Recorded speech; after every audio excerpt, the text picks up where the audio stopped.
का बताई हो? नहीं तू बताई दो, हम जानल चाहतानी। जानल चाहता रहा तो सुनो। सुनाओ।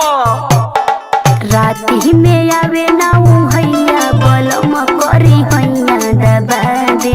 राती में आवे ना हैया बलम करी हैया दबा दे। राती में आवे ना हैया बलम करी हैया दबा दे।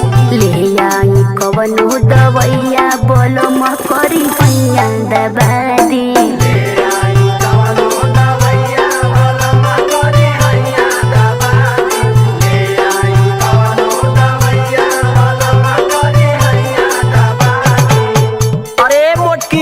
हम जानत हई तो के कौन बीमारी हो। सुन सुनावा। कमवा के बेरी में गोरी हो हरदम करेलू बखरा।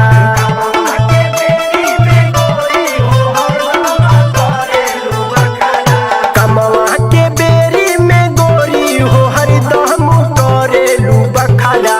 अब काहे धनिया हो हमसे देख हवैलू यतना तू नखरा।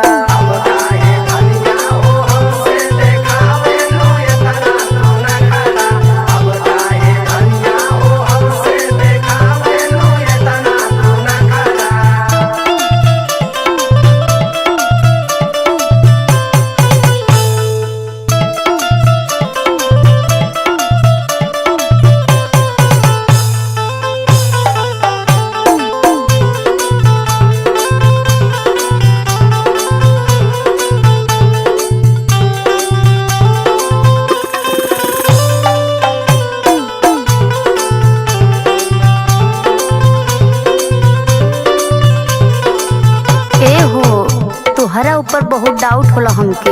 अच्छा ये बात हो।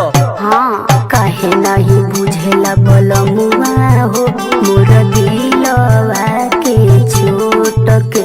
कुछ करबो ना करेलू धनिया हो सुती जालू एक थरिया घोटी के।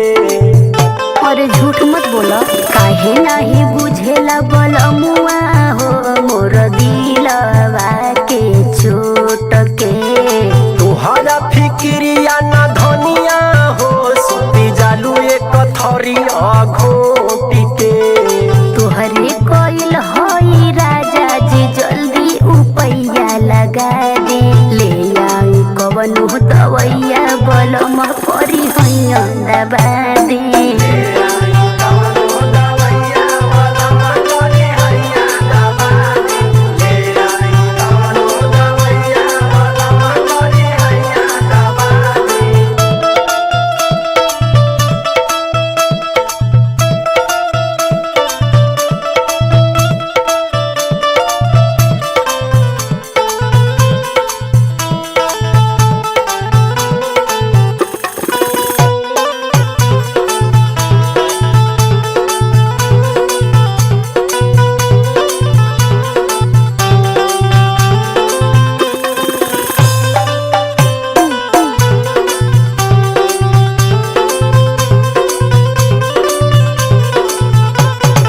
तहरा ऊपर आखिरी गुस्सा बरल बा सुनो। हाँ आज तो सुनाई दे।